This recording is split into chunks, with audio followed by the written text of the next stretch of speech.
if you can tell us about the study that you carry out, the cost of waiting. The cost of waiting is a report and a campaign as well we are doing. This report about the cost of waiting. We are young people and we are a group of migrants as well. We came to England like a few years ago. We are facing many issues here since day first we come here until today. One of the biggest issues that we're facing is our status. It's affecting everything in our life, and we decided to do the campaign about cost of waiting, and the cost of waiting from our side and from the government side as well. What impact has on us as young people, and what impact has got on the country from the other side. On us, we've been waiting for many years without receiving any decision about our cases or about our status, whether yes or no. And that drove us to do this campaign, and we are missing our education, we're missing work as well. We're not allowed to work, we're not allowed to go to study, we're not allowed even to support ourselves, we're not allowed to leave the country. Some of us not allowed to leave the country for no reason whatsoever. Many people of us has asked to leave to go back to their own countries because it's really bad, and no words to describe how bad it is for us here. Like imagine you're not working, you're not studying, you don't get your basic needs. So you live in a limbo over here, Yeah. and at the same time you are not allowed to go back home. Yeah, exactly. We are living in a limbo here, and also we're not being supported by the government. Yeah. They meant at least, even though many people of us, there is a section in the British law or the immigration law called said Section 4. Section 4 that they give you just voucher to feed yourself, just voucher, and those voucher you must spend them in certain shops. These voucher just being spent on food only. Food only. Tell me how we're not allowed to work, even though we're not allowed to support ourselves. Yeah. Then how we're gonna buy clothes, how we're gonna buy our own personal needs, our own basic needs we don't get. Yeah. Our life being dictated, yes, and that is true. And I'm one of those people, maybe you've seen my idea earlier, it says forbidden from gaining employment. I'm not allowed to work, I'm not allowed to, they don't give me benefit, they don't support me. Yeah. So how would I live? How would I how survive? you do? I believe that what they do is just to justify their jobs and just working every day. They're not sorting anything out, and in the community they're raising the risk of crime, even though because when somebody like no work, no support, your hands being tied, what are you gonna do?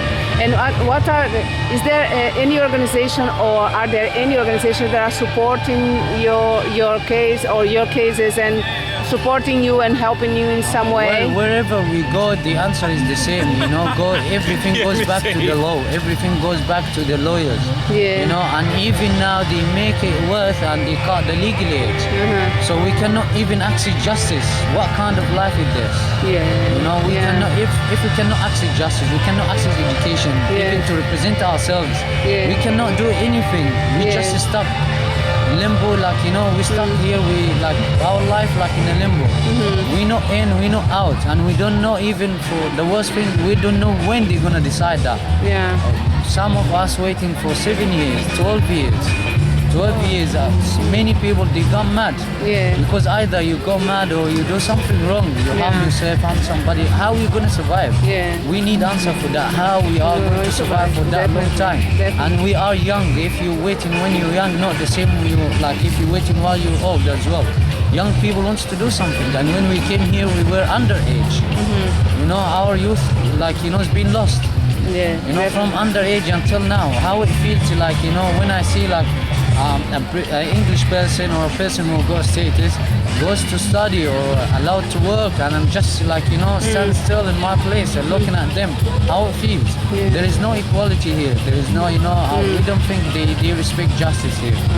And this report that you have produced, have you sent this report to somewhere in the government or to advocacy organizations or something that can bring this report to light into the society? No, because this report just was like 2 days ago. All We have right. launched our campaign 2 days ago. Yeah. And but however, we went before. We spoke to the Joint Committee of the Human Rights in England, and we spoke to them, and they have done a report, a massive report, which highlighting all the things that wrong the immigration authority they do, especially for us as migrants. They breaking the law before we break it. That's if we break it. If you know, go mad, that's if we break it. If some breaking it, they breaking it.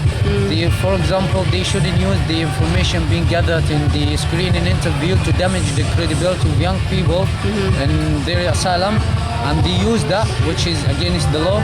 Again, about the decision, that the time for the decision for them to make.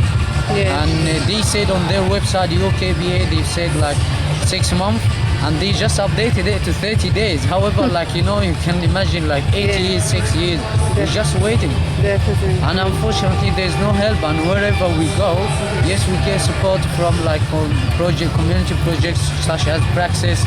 We get from other organizations like Refugee Youth or Refugee Council. Yes, there is many charities, but no practical help, because everything goes back again to the To the law. to legal representation. Yes. So we are stuck.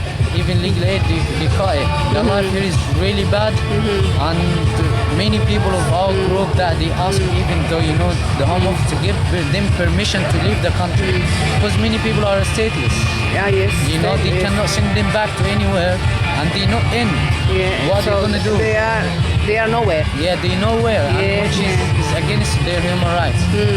And do you expect that with this such report promoting this could give you any help in relation to this? And Well, it is a hope, because that's the beginning of our campaign, and we just hoping that our aim is just to raise awareness, Alright.